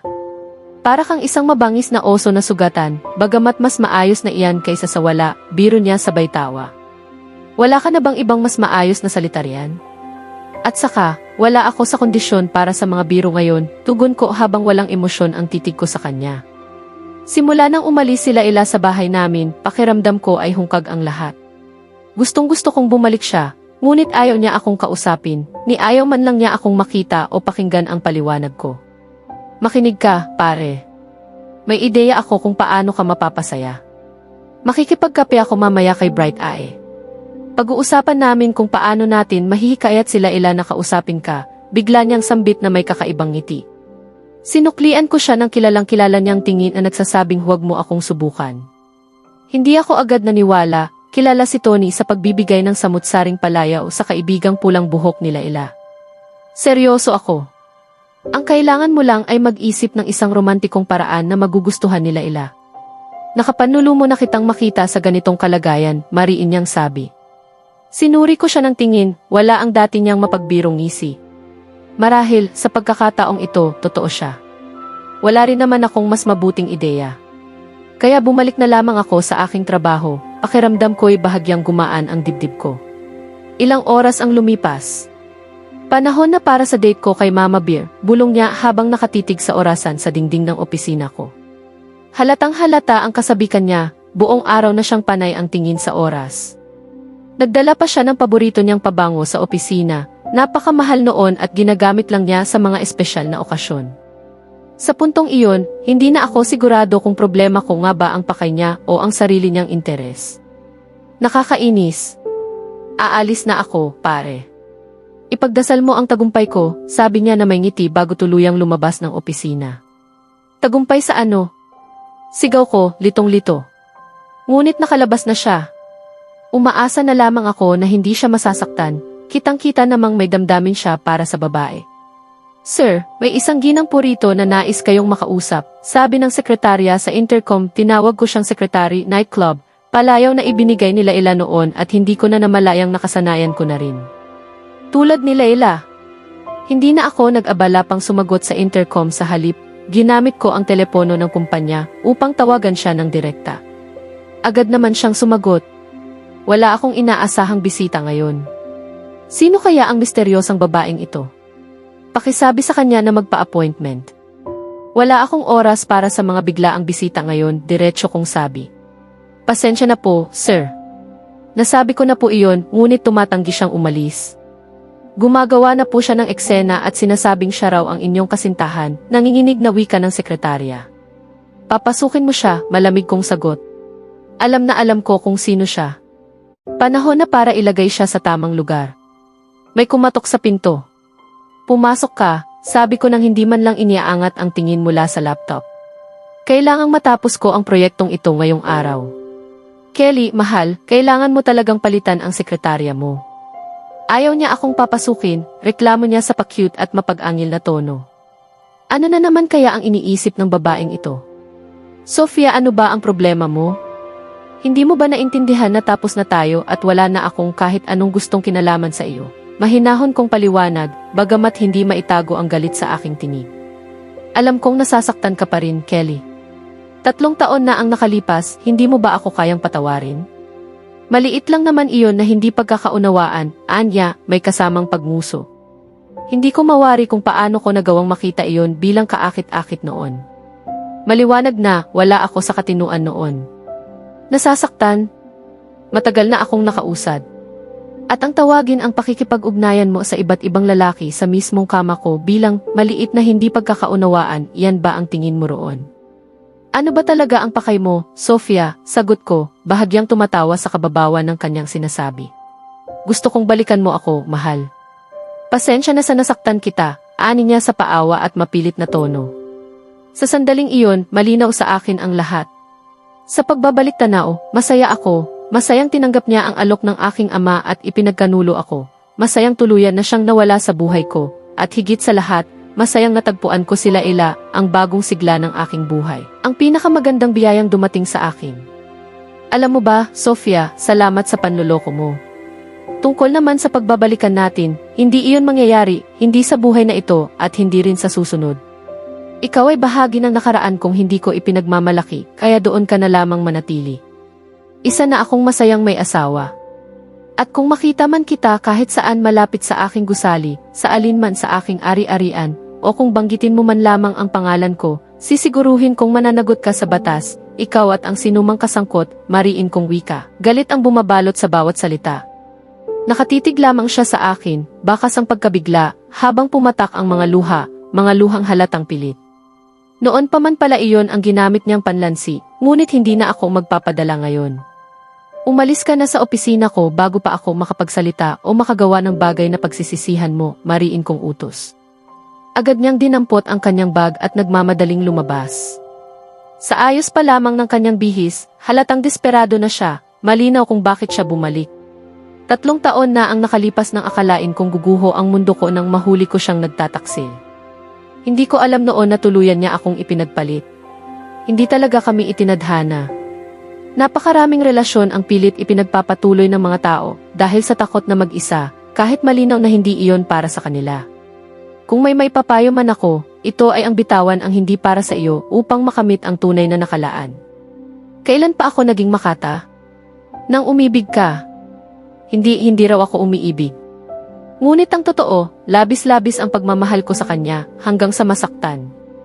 Kailangan ko siyang puntahan at ipagtapat ang lahat. Ngunit bago iyon, kailangan ko munang bumili ng singsing, isang singsing para sa pag-aalay ng pangakong magbibigay sa kanya ng kasal na matagal na niyang pinapangarap.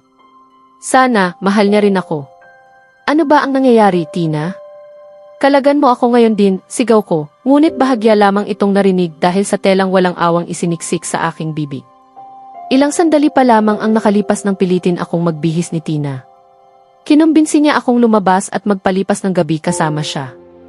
Matapos ang paulit-ulit niyang pamimilit, umayag din ako, ngunit hindi ko inakalang tatapalan niya ang aking mga mata, tatalian ako, at basta na lamang ihagis sa likuran ng kanyang sasakyan. Mahal kita, Laila. Ginagawa ko ito para sa ikabubuti mo. Pasasalamatan mo rin ako balang araw. Hindi ko man marinig ang sinasabi mo, pero pwede bang tumigil ka muna sa pagsasalita, sagot niya. Hindi ko gagawin iyon. Sinubukan kong magsalita muli, ngunit tumigil na lamang ako nang mapansing ni ako man ay hindi ko na marinig ang sarili kong tinig. Hello, Tony. Malapit na kami sa pantalan. Sana ay handa na kayo, narinig kong sabi ni Tina sa telepono. Doon ko napagtanto ang lahat, pinagtulungan nila ako. May lihim silang plano laban sa akin. Sa sandaling iyon, alam kong dadalhin niya ako kay Kelly. Ilang ulit na niya akong pinilit na harapin ang lalaki o pakinggan man lang ang paliwanag nito, ngunit palagi akong tumatanggi. Alam kong magsisinungaling lamang siya, gaya ng lagi niyang ginagawa. Mula pa sa simula, alam na niyang kalahati ng kumpanya ay pagmamay-ari ng aking pamilya, ngunit hindi niya iyon ipinaalam sa akin. Ang layunin niya ay malinaw, kapag naghiwalay kami, mapapasa kanya ang lahat. May kasunduan noon ang aking lolo at ang kanyang pamilya, isang kasunduang may probisyon na nagsasaad na kapag ako ay ikinasal, kalahati ng kumpanya ay mapupunta sa aking mapapangasawa. Iyon lamang ang dahilan kung bakit niya ako pinakasalan. Ang lahat sa kanya ay pawang pagpapanggap. Tina, sana hindi mo ako dadalhin sa kanya. Kapag ginawa mo iyan, hindi kita mapapatawad, sigaw ko, nalilimutan kong hindi naman ako makapagsalita ng maayos. Hindi pa rin kita marinig, Laila. Ano ang sabi mo, na mahal mo ang asawa mo at sabik kang makita siya? Pabirong wika niya. Napasinghap ako sa inis. May kapalit ito, hindi ko siya palalampasin. Ilang minuto pa ang lumipas. Sukdulan na ang aking pagkabagot. Wala akong makita at wala ring ideya kung saan ako dinadala ni Tina. Ilang beses ko na siyang pinakiusapang kalagan ako, ngunit paulit-ulit lamang ang sagot niya. Mahal mo ang asawa mo at gusto mo kitang dalhin sa kanya. Pagod na ako. Ilang araw na akong halos walang tulog. Paulit-ulit kong ikinukumbinsi ang sarili ko na wala na akong nararamdaman para kay Kelly. Unti-unti, bumibigat ang aking talukap at tuluyan akong inanod ng antok. Nasaan ako? Mahinang bulong ko habang palingalinga. Natagpuan ko ang aking sarili sa isang napakalaking kama. Ang suot kong bestida kanina ay gusot at dikit na dikit sa aking katawan, hindi komportable kung tutuusin. Ang huling alaala ko ay ang unti-unti kong pagkakatulog matapos akong patulugin ni Tina. Tumingin ako sa bintana at napako ang aking paningin sa ganda ng langit. Napakaganda nito. Naisip ko kung saan ako naroroon. Napansin kong bukas ang pinto ng balkonahe at nagpasya akong sumilip. Paglingon ko sa paligid, may mga bahay sa malayo at saka ko napagtanto ang katotohanan. Nasa ibabaw ako ng tubig. Nasa gitna ako ng dagat. Lumabas ako ng silid at nagpatuloy sa paglibot. Hindi ako makapaniwala, ang yate na ito ay tila isang marangyang hotel na 5-star. Ikinagagalak kong nakikita kang nag-enjoy, Laila, wika ng isang tinig sa aking likuran. Alam ko na kaagad kung sino iyon. Ibig mong sabihin, pinagplanuhan ninyong dukutin at ikulong ako rito. Tanong ko nang may galit, hindi man lang siya nililingon. Hindi ko gagawin iyon. Wala akong alam tungkol sa ganoon, mariin niyang sagot. Sinabi lamang ni Tony na pumayag kang makipag-usap sa akin, at idinagdag ni Tina na matagal mo ng pangarap ang maglayad. Gusto lang talaga kitang makausap. Humarap ako sa kanya, nakatayo roon ang lalaking pilit kong iniiwasan, nakangiti pa. Kaya nga, dinala nga ako ni Tina rito para sa lalaking ito. Nakakainis. Ngunit sa kabila ng lahat, hindi maikakaila, napakapugi niya ngayon. Magpakatatag ka, Laila. Huwag kang padadala. Layuan mo ako. Ayokong makipag-usap sa iyo, sigaw ko habang tinatalikuran siya. Kailangan mo pa rin akong kausapin, Mrs., sigaw niya pabalik. Bumalik ako sa silid na una kong kinaroroonan at isinara ang pinto. Naupo ako sa kama ng may inis. Hindi ako makapaniwala na itinakda ako ni Tina sa ganitong sitwasyon. Kapag nakaharap ko siya, may pananagutan siya sa akin. Kailangan ko ng isang mainit na paligo at pagpapalit ng damit. Sinilip ko ang aparador upang maghanap ng maisusuot, ngunit laking gulat ko nang makita ang napakaraming bestida. Lahat ay tila eksaktong kasukat ko. Napatanong ako sa sarili kung paano napunta roon ang mga iyon. Pumili ako ng isang asul na maikling bestidang pangtag-init na may puting disenyong bulaklak. Labis na ang aking gutom. Buong araw na akong nakakulong sa silid. Lumabas ako upang hanapin ang kusina, sa pagkakaalala ko, nasilayan ko ito ng bahagya habang naglilibot ako kanina. Sana'y hindi ako maligaw, napakalaki ng lugar na ito. Nahanap ko rin, mahinang bulong ko sa sarili, sabay ngiti sa aking munting tagumpay. Napakaganda ng kusina. Naglibot ako sandali at namangha, kumpleto at puno ng mga sangkap. Ilang araw na rin akong hindi nakakakain ng maayos, kaya inilabas ko ang mga kailangan at nagsimulang maghanda ng hapunan. Lubos akong nakatuon sa pagluluto, kaya hindi ko napansing may pumasok sa kusina. Parang napakatagal na mula nang huling may ihanda ang aking magandang asawa. Bulong niya sa aking tainga habang niyakap ako sa baywang at ipinatong ang ulo sa aking balikat. Sa simpleng kilos na iyon, tila nagising ang lahat ng damdamin ko, naramdaman ko ang kilabot sa aking balat. Sa isang iglap, nakalimutan kong dapat ay galit pa rin ako sa kanya. Hindi ko napigilang tumugon sa kanyang haplos at sumandal sa kanya. Alam mo ba, aking reyna, bulong niya habang mas hinigpitan ang yakap kung maaari pa. Ano, mahinang tanong ko, ninanamnam ang init ng kanyang mga kamay sa aking baywang. Miss na kita. Pahaba niyang sambit sa katumawa ng marahan, lalo na ang luto mo. Sana may hapunan ka ring inihanda para sa akin. Sa sandaling iyon, napuno ako ng inis, na pagtanto kong nilalaro lang niya ako. Ikaw talagang walang hiya. Lumayo ka nga sa akin, sigaw ko habang itinutulak siya palayo at pinalalabas ng kusina, samantalang patuloy siyang tumatawa sa aking pagkairita. Sa kabila ng lahat, hindi ko napigilan ang munting-ngiting sumilay sa aking mga labi. 4 na araw na kaming nasa pribado kong yate. Sa wakas, napapayag ko rin sila na makipag-usap sa akin, hindi iyon naging madali. Ipinaliwanag ko sa kanya ang lahat, maliban sa isang bagay, ang pagkansela ko sa kontrata. Sasabihin ko sa kanya iyon ngayong gabi, pagkatapos kong mag-propose. Sana ay pumayag siya, dahil tunay na nakakakaba ang isipin kung tatanggi siya. Kinakabahan ako ngayon, umaasa akong magtatagumpay ang lahat ayon sa plano. Babalik na kami ngayon sa lupa at balak kong mag-propose sa dalampasigan. Ipinabatid sa akin ni Tina na iyon daw ang matagal ng pangarap nila ang mag-propose sa tabing dagat. Balak kong tuparin ang pangarap niyang iyon. Malaki ang naitulong ni Tina sa akin at ikinagagalak kong kaibigan siya nila. Tinawagan ko rin kanina si Tony upang tumulong sa lahat ng paghahanda. Habang pinagmamasdan ko ang aking sleeping beauty sa kanyang kama, marahan kong inalis ang buhok na tumatakip sa kanyang mukha gamit ang aking mga daliri. Napakaganda niya. Kayang-kaya niyang matulog kahit may unos. Ilang sandali na akong naroon, marahil ay halos 1 oras, nakatingin lamang sa kanya. Hindi man lang siya gumalaw mula nang pumasok ako. Kung hindi ko lang naririnig ang mahinang hilik niya, marahil ay kinabahan na ako. Habang patuloy ko siyang pinagmamasdan, hindi ko mapigilang isipin kung gaano ko inaasam na magising araw-araw na siya ang katabi ko, ang makita ang kanyang mukha ang magbigay liwanag sa aking umaga. Hindi ko napigilan ang sarili ko at marahang ninakaw ang isang halik sa kanyang mapulang labi. Ni hindi man lang siya gumalaw. Tila kailangan naming pag-usapan ang mga gawin niya sa pagtulog sa ibang pagkakataon. Ngunit sa ngayon, panahon na para simulan ang plano. Nagising ako na may mahinang ungol habang sumisilip ang sikat ng araw sa aking mukha. Malinaw kong naaalala na isinara ko ang mga kortina kagabi bago matulog. Napakasarap ng tulog ko, tila ngayon lang ako nakapagpahinga ng ganito sa loob ng maraming araw. Paglingon ko sa paligid, nakita kong nagkalat ang mga pulang rosa sa silid. May isang nag-iisang rosa sa tabi ng kama, may nakakabit na liham. Inabot ko ito, inamoy muna ang rosas, saka binuksan ang sulat at binasa. Mahal kong asawa. Ang mga rosas ay maaaring pula at maganda. Ngunit hindi kailanman hihigit sa iyong kagandahan. Gayunman, bagay na bagay sila sa iyo. Bumangon ka na at sumilay, mahal ko. Pagmamahal.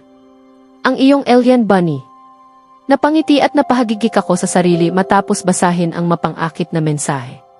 Sa wakas, nakausap ko na rin siya, matapos niya kaming ikulong sa balkonahe at tumangging pakawalan ako hanggat hindi ako nakikipag-usap. Sumuko ako nang hindi ko na makayanan ang gutom. Ipinaliwanag niya ang lahat at labis akong naawa sa kanya. Isang sakim na ama, paano niya nagawang bayaran ang kasintahan ng sariling anak upang magtaksil para sa pansariling interes? Umiti ako habang iniingatan ang liham. Tumayo ako mula sa kama at nagtungo sa banyo upang mag-ayos at maghanda para sa araw. Nagulat ako nang makita kong handa na ang aking paliguan, pinalamutyan ng mababangong kandila at mga talulot ng bulaklak. May isa na namang liham. Mahal kong asawa. Umaasa akong mag-enjoy ka sa paligong inihanda ko para sa iyo.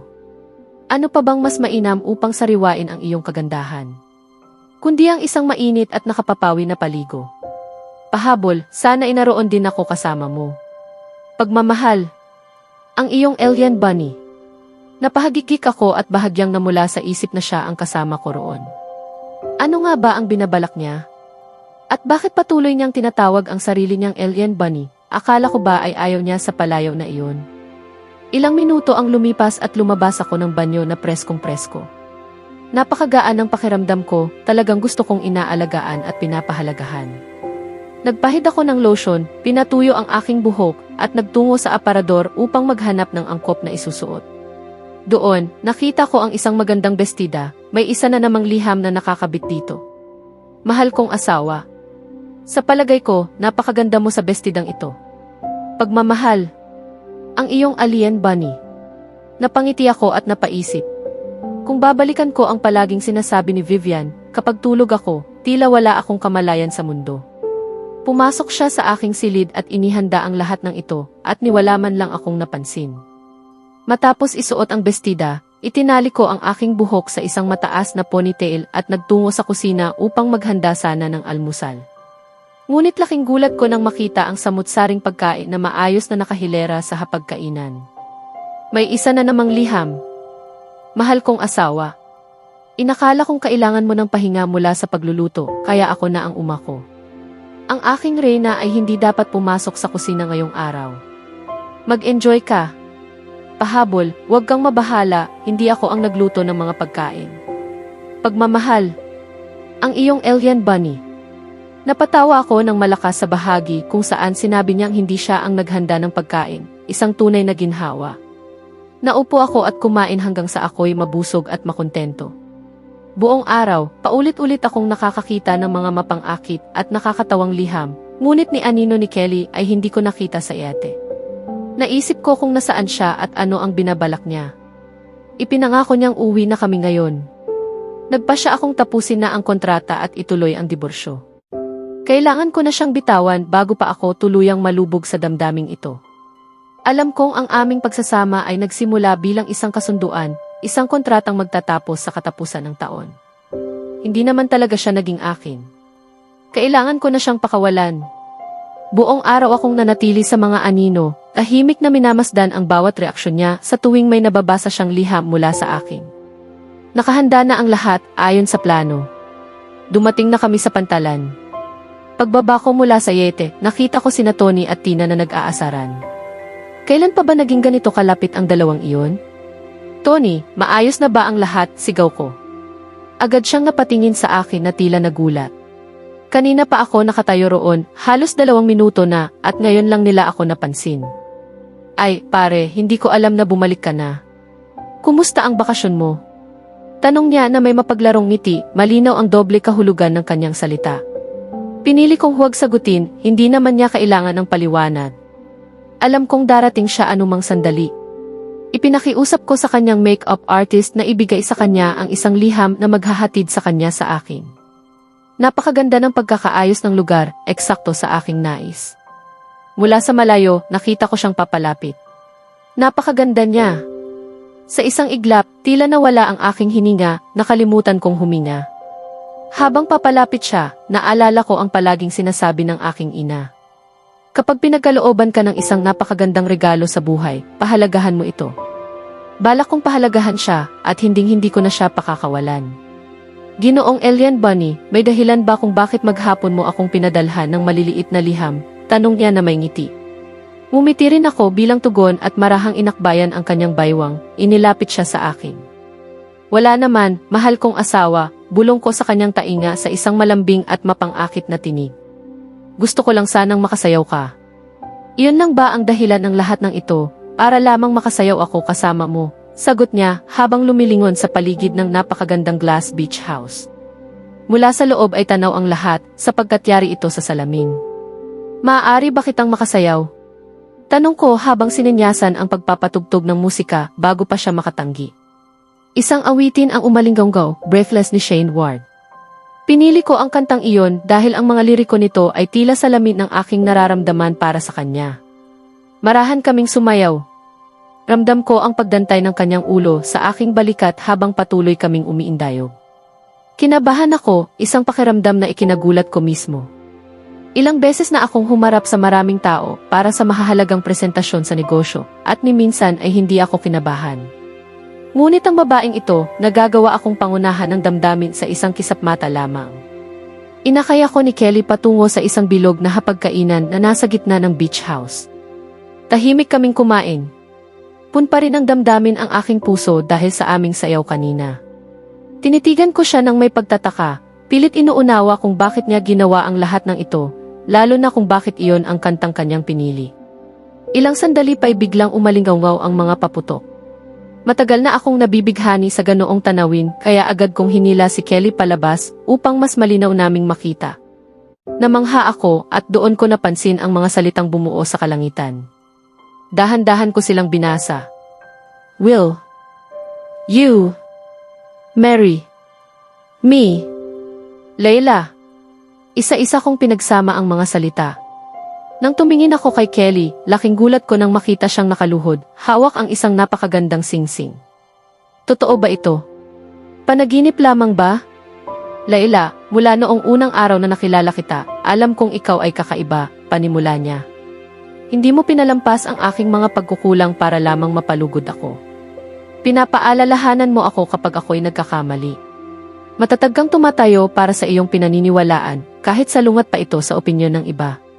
Dumating ka sa buhay ko na parang isang anghel at binago mo ang aking mundo, pati na ang lahat ng makukulay at nakatutuwang bansag na ibinigay mo sa akin tuwing ako ipasaway. Huminga siya ng malalim bago nagpatuloy. Hindi ko mawari ang buhay ko nang wala ka. Hindi man ako magaling sa mga salita o sa pagpapahayag ng damdamin, mahal na mahal kita, hanggang sa masaktan.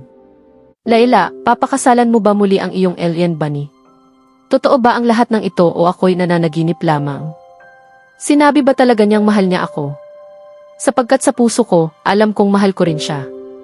Layla, ito na ang sandaling sasagot ka ng oo, sabi niya na maihalong kaba sa kanyang mga mata.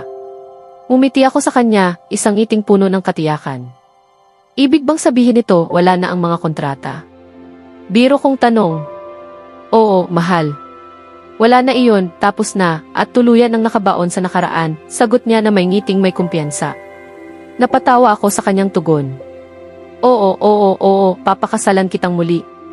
Mabilis kong sabi na may matinding pananabik. Agad niya akong inangat mula sa sahig at pinaikot sa tuwa. Mahal kita, Layla, bulong niya habang ibinababa ako at marahang isinuot ang singsing sa aking daliri. Mahal din kita, ikaw na aking pasaway o mas bagay, aking alien bunny, pabulong kong sagot. Napaungol siya sa unang bansag habang ako'y napatawa sa kanyang reaksyon. Inilapit niya ako sa kanya, inakbayan ang aking baywang at hinalikan ako ng may matinding damdamin, isang halik na buong puso ko ring tinugon. Para kaming nag-agawan sa kontrol ng halik, ayaw kong basta magpaubaya. Ramdam naming pareho kung gaano namin na-miss ang isa't isa. Kumalas ako ng bahagya nang muling pumutok ang mga paputok sa kalangitan. Tony Rules, basa ko sa mga salitang nabuo sa huling putok. Talagang pilyo ang taong iyon, hindi na naman nakatiis, sabi niya na may kunwaring kunot noo, dahilan upang lalo akong matawa. Agad namang tumugtog ang isang awitin ni Bruno Mars, Marry You. Napatawa ako habang sinasabayan ni Kelly ang kanta, sabay kindat sa akin. Ipagkakaloob mo ba sa akin ang karangalan ng isang sayaw? Ginang Abuitis, sabi niya habang yumuyuko ng pabiro, maingiting puno ng saya. Pag-iisipan ko muna, syempre naman, ikalulugod ko, Ginoong Abuitis, pabulong kong tugon habang inilalapag ang aking kamay sa kanya. At muli kaming sumayaw.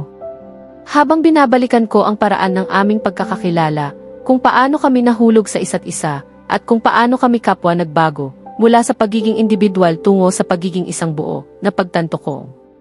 Wala akong babaguhin sa lahat ng ito. Mahal ko ang aking alien bunny kung ano man siya. Marahil, ang pakasal sa isang mayabang ngunit mapagmahal na bilyonaryo ay hindi pala ganoon kasama. Makalipas ang 6 na taon. Tinitigan ko ang sarili ko sa salamin, nakangiti habang marahang hinahaplos ang aking tiyan. Ako'y nasa 9 na buwan ng pagbubuntis, ngunit halata lang na parang 5 buwan. Talagang natakot si Kelly at agad niya akong dinala sa doktor, na kalaunan ay nagpatunay na normal lamang ang sitwasyon at walang dapat ikabahala. 1 linggo na lang at darating na ang aking due date. Hindi ko na mahintay na makita ang aking munting prinsesa. Gustong-gusto ko ang pagbubuntis, ngunit ang walang tulog na gabi, kakaibang cravings, at ang maliit kong pantog ay talagang nakakapagod. Si Kelly ang aking pangunahing problema, isang sakit sa ulo, pero huwag mong sabihin sa kanya na sinabi ko iyon. Palagi siyang nag-aalalang sobra sa akin. Noong una kong pagbubuntis, medyo nakakatawa at nakakaaliw ito dahil nagugustuhan ko ang dagdag na atensyon. Pero ngayon, pakiramdam ko ay gusto ko na siyang takutin. Well, biro lang. Pinapangalagaan niya ako na parabang may karamdaman, nag-hire pa siya ng katulong at isang karagdagang kusinero. Hindi niya ako pinapayagang magbuhat kahit ng isang bagay. Nakakainis, buntis ako, hindi may kapansanan. Ang aming anak na si Zion ay isang malaking bahagi ng aking buhay. Kakaapat na niya noong nakaraang buwan. Naiinis pa rin ako na kamukha niya si Kelly at palaging ipinagmamalaki ni Kelly ang kanyang malakas na lahi. Ako ang nagdala sa kanya sa loob ng 9 na buwan at ang tanging nakuha niya sa akin ay kulay ng aking mga mata. Hindi patas.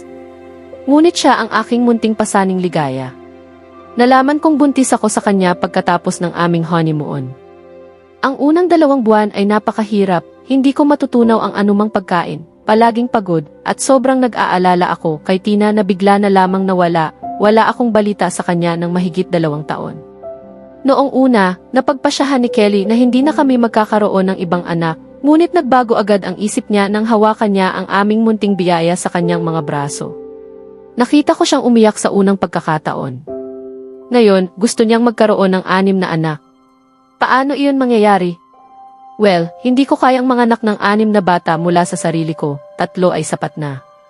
Nagkaroon kami ng malaking pagtatalo tungkol dito, at nanalo ako sa pamamagitan ng pagpapayo sa kanya na siya na lamang ang manganak ng 3 pa. Naalala ko pa ang huling malaking pagtatalo namin. Gusto niya akong manatili sa bahay, alagaan si Zion, iwan ang aking trabaho, at maging isang stay-at-home mom. Ayaw niyang kumuha ako ng yaya o babysitter. Mahal ko si Zion, ngunit ayokong isuko ang aking mga pangarap. Natulog kaming maghiwalay ng gabing iyon, ako'y natulog sa kwarto ng aming anak, tumatanggi na matulog sa parehong kama kasama siya. Si Zion ay anak naming 2 at hindi ko maintindihan kung bakit ako lamang ang kailangang sumuko sa ilang bagay, samantalang siya ay hindi. Pinaghirapan ko ang aking buong buhay upang marating ang aking kinaroroonan at ayokong isuko ang aking mga pangarap. Kinabukasan, nagising ako at natagpuan si Kelly na nakatitig sa akin. Humingi siya ng tawad sa pagiging magagalitin at ipinaliwanag ang dahilan kung bakit siya naging sobrang istrikto tungkol sa bagay na iyon dahil sa masamang karanasan niya sa isang yaya noong siya ay lumalaki at ayaw niyang maranasan ng aming anak ang parehong pinagdaanan niya. Pagkatapos ay nagkasundo kami na irehistro si Zion sa daycare na malapit sa aking opisina sa lugar na pipiliin namin. Maaaring nagkaroon kami ng ilang maliliit na sagabal sa daan, ngunit unti-unti itong naayos at lahat ay patuloy na maayos para sa amin. Ibinigay ko ang aking bahagi sa Abuitis Corporation Limited kay Kelly na ginamit niya ang kapangyarihan upang tanggalin ang kanyang ama sa board matapos ang matinding pagtatangka nitong bumoto laban sa kanya. Hindi pa rin naayos ang relasyon ng ama at anak, ngunit labis na iniidolo ni Zion ang kanyang lolo. Ang pagsisiwalat ng katotohanan tungkol sa kanyang ama ang naging sanhi ng paghihiwalay ng kanyang mga magulang. Ngayon, ang kanyang ina ay kasal na sa ibang lalaki, at grabe, ayaw ni Kelly ang kanyang ama-amain, o step-papa gaya ng ipinayo ni Tony.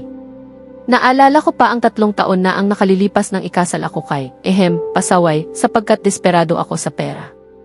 Hindi ko akalaing ikakasal ako sa lalaking aking pinapangarap, ang aking prinsipe, pero hindi naman siya naging prinsipe sa unang pagkikita namin, sa katunayan, kabaligtaran pa. Siguro, dapat pasalamatan ninyo ako sa pagbabagong nagawa ko, napakahusay ko, hindi ba? Tungkol naman kay Kelly, ang aking hindi ganoong prinsipe, hindi ko pa siya nakita buong umaga. Habang pababa ako sa hagdan patungo sa kusina, narinig ko ang maingay na tunog mula roon. Ano na naman kaya ang ginagawa nila? Diyos ko! Tignan niyo ang gulo na ito. Sigaw ko agad nang pumasok sa kusina. Ano bang nangyari dito? Lumingon ako at nakita ang aking anak na nakatago sa likod ng kanyang ama, na tila gusto ring magtago sa likod niya. Oo, natatakot ako kahit buntis. Ano bang nangyari dito? Mayroon bang gustong magpaliwanag? Tanong ko habang matindi ang titig sa aking anak, alam kong siya ang maunang masisisi. Itinaas niya ang mga kamay, gaya ng lagi niyang ginagawa kapag nagkakamali. Aw, ang cute naman niya. Focus, Layla. Mommy, alam mo na mahal kita. Very very much, sabi niya ng cute, halatang binigkas ang salitang very. Daddy promised na bibigyan niya ako ng ice cream kung tutulungan ko siya maghanda ng almusal, dagdag niya habang nakapaot ang labi. Lumingon ako kay Kelly na nagulat sa aming anak. Pasensya na, Mommy, hindi ko na ulitin, sambit niya habang lumalapit at mahigpit na niyayakap ako. Huwag kang mag-alala, mahal, pumunta ka na lang sa kwarto at magbihis habang kakausapin ko ang daddy mo. Sagot ko, pinulot siya at hinaplos ang kanyang malambot na pisngi, nakalimutan ko na akong magalit. At ikaw, Mister, ano ba ang masasabi mo para sa sarili mo? Tanong ko kay Kelly habang ibinibigay ang kilabot na tingin. Ano ba ang nangyari? Sigaw ni Kelly. Walang pagmumura sa bahay, Kel, tugon ko. Itaas mo yung maliit na demonyo, lahat ito kasalanan mo at ibinato mo sa akin ang sisi. Sigaw niya ng dramatiko. Minsan talaga, hindi ko maintindihan ang dalawa. Hindi ito kasalanan ko, Mommy, mahal ako kaysa sa iyo, sabi ni Zion, sa bailingon at pagdila sa kanyang ama, habang nagtutugis-tugisan sila sa kusina. Parang ama, parang anak, lalong pinaghahalo ang gulo sa kusina ko. Mga lalaki, tumigil kayo at linisin ang gulo na ito, sigaw ko nang biglang sumakit ang aking tiyan. Hinawakan ko ito, humihinga ng malalim gaya ng payo ng doktor ko. Hanggang sa naramdaman kong bumuhos ang tubig, ang aking tubig ay pumutok. Ops. Baby, okay ka lang ba? Kailangan ba nating pumunta sa ospital? Tanong niya nang may pag-aalala, lumalapit sa akin. Biglang natigilan siya nang maunawaan ang sitwasyon. Papalabas na siya, bulong ko. Daddy, ano nang nangyayari? Parang napaihi lang si Mommy, okay ba siya? Tanong ng aming cute na anak nang may pagmamahal. Sa kasamaang palad, hindi ko maifocus ang sobrang cute niyang hitsura at boses dahil kailangan kong mag-concentrate sa aking paghinga at sa kalagayan ng aking katawan. Zion, pumunta ka sa taas at kunin mo ang bag ni Mommy, utos niya. Kinuha niya ang susi ng kotse mula sa mesa at pinangunahan ako patungo sa sasakyan. At sa wakas, sinalubong namin ang aming sanggol na babae sa mundong ito na si Floriam Aboitis. Siya ang lahat ng aming pinangarap at hinihintay. Sa huli, napatunayan naming ang pagmamahal na pinili at ipinaglaban araw-araw ang siyang pinakamatibay sa lahat. Sa gitna ng mga pagkakamali, tawanan at pagsubok, natagpuan namin ang tahanan sa isa't isa. Kasama sina Zion at Floriam, ang aming pamilya ang naging bunga ng isang kwentong nagsimula sa kontrata, ngunit nagtapos sa wagas na pag-ibig. At sa bawat bukang liwayway, alam naming tama ang desisyong piliin ang isa't isa, palagi. Taos puso ang pasasalamat namin sa lahat ng patuloy na sumusubaybay. Hanggang sa susunod nating kwento, nawa ay lagi tayong magsama-sama. Pagpalain kayo ng Diyos at mag-ingat kayo palagi.